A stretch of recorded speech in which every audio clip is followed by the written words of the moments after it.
नहीं, चूंकि अब चुनाव हो रहा है दल सेवकों के बीच में, जन सेवकों के बीच में। मैं एक अकेला जो मैदान में हूँ, मैं जन सेवक हूँ और लोग दल सेवक हूँ, चाहे बीजेपी के हों चाहे सपा के हों। क्या बीजेपी के पास इससे बेहतर जन सेवक नहीं था तो जो दल सेवक दिया। और समाजवादी पार्टी को देख लीजिए, छक भर उन्होंने सरकार का भंडारा खाया। जब भंडारा बंद होने का समय आया तो कह रहे भंडारा खराब था। तो मैं भारतीय जनता पार्टी के लोगों से कहना चाहता हूँ कि जयराम सिंह का पूरा प्रचार करें भारतीय जनता पार्टी के लोग, क्योंकि जयराम सिंह 24 कैरेट का ईमानदार है, दावेदार भी है, सेवादार भी है और कामदार भी है।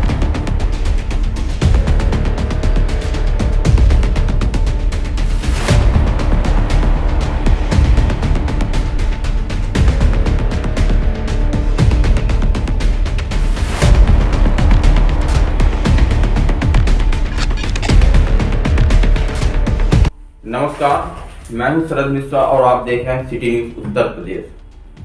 आज हम बात करेंगे तिंदवारी विधानसभा सीट की, जो बुंदेलखंड में ही नहीं पूरे प्रदेश में इस समय चर्चा का विषय बनी हुई है। यहां से बसपा ने समाज सेवी जयराम सिंह बछेौरा को प्रत्याशी घोषित किया है। इनसे करेंगे कुछ सवाल और जानेंगे जवाब। जयराम सिंह जी, स्वागत है आपका। बहुत बहुत धन्यवाद मिश्रा जी। आपको सभी जाति धर्म का वोट अपनी ओर खींचने में कितना कामयाब हो रहा है? ऐसा क्या वशीकरण दिया है आपने? कुछ नहीं, क्योंकि अब चुनाव हो रहा है दल सेवकों के बीच में, जन सेवकों के बीच में। मैं एक अकेला जो मैदान में हूँ, मैं जन सेवक हूँ और लोग दल सेवक हूँ, चाहे बीजेपी के हों चाहे सपा के हों। क्योंकि बीजेपी को कोई जन सेवक मिले नहीं, न तो समाजवादी पार्टी को मिला। और मैं ये कहना चाहता हूँ, आम आवाम से भी कहना चाहता हूँ कि जब तक बेहतर से बेहतर चुनाव करने का प्रयास नहीं करेंगे तब तक पार्टियां जिसको चाहेंगे उसको थोप देंगी। क्या बीजेपी के पास इससे बेहतर जन सेवक नहीं था तो जो दल सेवक दिया। और समाजवादी पार्टी को देख लीजिए, छक भर उन्होंने सरकार का भंडारा खाया। जब भंडारा बंद होने का समय आया तो कह रहे भंडारा खराब था। तो ऐसे दल सेवकों के और जन सेवक के बीच में लड़ाई है। अगर तिंदवारी विधानसभा की सीट की जनता जो है आपको जिताकर विधायक बनाती है तो आपकी अपने क्षेत्र के प्रति क्या प्राथमिकताएं रहेंगी और अभी तक जनसंपर्क और भ्रमण के दौरान आपको अपने क्षेत्र में क्या कमियां देखने को मिली? हमारे यहाँ जो सबसे बड़ी समस्या है अन्ना प्रथा की है और सिंचाई की है। भारतीय जनता पार्टी ने कहा था 2022 तक हम किसानों का आय दुगना करेंगे जी। और मेरा प्रयास रहेगा कि मैं किसानों का आय दुगना नहीं तिगुना करूंगा, क्योंकि सिर्फ भाषणबाजी से नहीं होगा। अगर किसानों के खेतों को पूरे साल निःशुल्क सिंचाई की सुविधा उपलब्ध करा दी जाए तो निश्चित रूप से किसानों की आय तिगुनी हो सकती है। वो कैसे होगा? जो हमारा बरसात का पानी बह के चला जाता है उसको स्थानीय स्तर पर जल का प्रबंधन करके उसको सिंचाई में उपयोग में ले आए। जैसे नालों के माध्यम से पानी बह के जा रहा है, बड़े बड़े बैराज बना के हम छोटी छोटी परियोजना काम लें और जो गांव के ही सब अधीन रहे, गांव की कमेटी बना के उसको देखे तो बहुत आसानी से हम जल का संचयन कर सकते हैं। जब जल का संचय हो जाए, बड़े बड़े तालाब बना लें नालों किनारे किनारे और उसमें सोलर पंप लगा के कई दिशाओं में पाइपलाइन बिछा दें और हर खेत की मेड़ में एक टी लगा दे। जब भी किसान को सिंचाई करना है उसे अपना पाइप फंसाए और स्प्रिंकलर सेट द्वारा फवारा द्वारा सिंचाई कर ले। आसानी से पानी उपलब्ध हो जाएगा, आसानी से सिंचाई हो जाएगी। जयराम सिंह जी, राजनीति में अपराधीकरण और नेताओं की नैतिकता गिरती जा रही है। आप यही क्षेत्र में भाजपा प्रत्याशी हैं। उन्होंने ब्राह्मण पिता और बेटे पर फर्जी रंगदारी और जान से मारने का मुकदमा दर्ज कराया। वहीं पे जमालपुर में 2 दिन पूर्व ब्रिजेश प्रजापति जो कि सपा प्रत्याशी हैं, उनका मतदाताओं ने विरोध किया तो उन्होंने गुंडई की, जैसा कि वीडियो में दिख रहा था। आप क्या कहेंगे, कैसे देखते हैं? बहुत बहुत धन्यवाद। मैं तो ये कहूँगा कि जैसे हमें ज़्यादा ना बोल के मैं हर जगह सीट पे कहता हूँ कि 5 साल में एक बार अवसर मिलता है आपको निर्णय लेने का।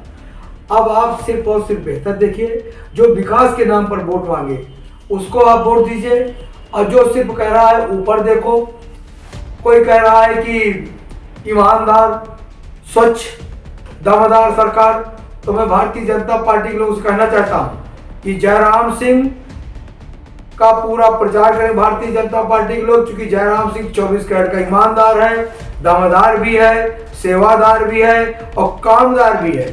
और रही उसकी बात, आप मुकदमे जैसे बात कर रहे हैं, ये बिल्कुल गलत है, ये बिल्कुल भी गलत है। खासकर नेताओं को अगर कहीं कोई बात है तो तमाम मंच हैं, उस मंचों के माध्यम से अपनी बात करना चाहिए, ना कि मुकदमा लिखाना चाहिए। अरे जिस भारतीय जनता पार्टी के आप प्रत्याशी की बात कर रहे हैं वो तो दल सेवक है, कभी जनसेवक रहा ही नहीं। पैलानी जो तहसील बनी है, पैलानी तहसील के बनाने में मेरी महती भूमिका, और पैलानी तहसील पैलानी तहसील गांव के रहने वाले हैं, पैलानी के रहने वाले हैं, उन्होंने कभी नहीं किया। अभी बिजली की समस्या थी, बिजली की समस्या का निदान किसान सड़कों पे आ गया, वहीं के रहने वाले हैं, वो बिजली की समस्या का निदान हमने करवाया। अभी खाद की समस्या थी, उन्हीं के घर के जस्ट बगल 100 मीटर की दूरी पर सोसाइटी है, वो कभी नहीं गए। जो लोग बाग वहाँ कहने गए खाद की व्यवस्था करा दिए, तो यही कहे भारतीय जनता पार्टी के अध्यक्ष रामकेश जो वर्तमान प्रत्याशी हैं कि ये मुझसे मेरा काम थोड़ा ना, वो कर्मचारी लगे हैं वो बांटेंगे। तो उनका तो कहीं से जनसेवा में कोई नाम ही नहीं। एक वकील थे, उनका दल सेवक रूप में काम था, भारतीय जनता पार्टी के दल में रहते थे कि मैं सरकारी वकील बन जाऊं, वो सरकारी वकील बन चुके थे। लेकिन फिर उनको ये था कि मैं पैसा कमाऊं, तो हमने पैसे में कमाई लग रहे और गेटिंग और सेटिंग के आधार पर टिकट पा गए। जयराम सिंह जी, आप पर भी जो है आपराधिक छवि होने की बातें उछलती हैं, तो ये बताइए आप पर कितने मुकदमे चला है आपके विरुद्ध? ऐसा मेरे विरुद्ध वर्तमान में एक मोहब्बत मुकदमा है, इसके अलावा कोई मुकदमा नहीं है। जो हमारे मुकदमे थे जो राजनीतिक साजिश के तहत, षड्यंत्र के तहत लिखाए गए थे, क्योंकि जब ईमानदार लोग काम करते हैं, ईमानदारी से आप बात करते हैं तो बेईमान आपके विरोधी हो जाते हैं। और बेईमानों के एक गैंग है, और वो बेईमानों का जो गैंग है वो फंसाने का प्रयास करता है। जैसे लोग बात कर रहे हैं, अभी कुछ लोग कटिंग निकाल रहे हैं साजिश के तहत। हमारा पुराना मामला सन 2012 का, उसमें उन्होंने जो एक अधिकारी की हत्या हुई थी, मेरा नाम आया था। सिर्फ ये था कि मैं ईमानदारी की बात कर रहा था, ईमानदारी से काम कर रहा था, तो एक ईमानदार आवाज को दबाने के लिए किया गया था। आप ये बताइए, वो जिले की पंचायत में वो अपर मुख्य अधिकारी थे, हमारी पत्नी सदस्य थी, हमारी सरकार थी। अगर कहीं कोई बात होती, अधिकारी से कोई बात होती, तो एक हम बोर्ड में प्रस्ताव लाके उसको शासन में भेज सकते थे, लिख सकते थे, उसका ट्रांसफर करा सकते थे। मैं व्यापारी भी हूँ, क्या इसकी जरूरत थी? लेकिन जानबूझकर लोगों ने हमको डाउन करने के लिए, हमारी राजनीतिक हत्या करने के लिए, चूंकि 2012 में प्रत्याशी बन रहा था मैं, ऐसी दमदारी के साथ लड़ता, लेकिन वो षड्यंत्र करके हमारे खिलाफ मुकदमा लिखाए थे। जो भी षड्यंत्रकारी सब हमारे समाप्त है। एक ही मात्र मेरा मुकदमा है जो महोबा में। जी धन्यवाद जयराम सिंह जी, आपने अपने चुनावी व्यस्त समय में समय निकालकर हमसे बात की। हमारी ओर से शुभकामना।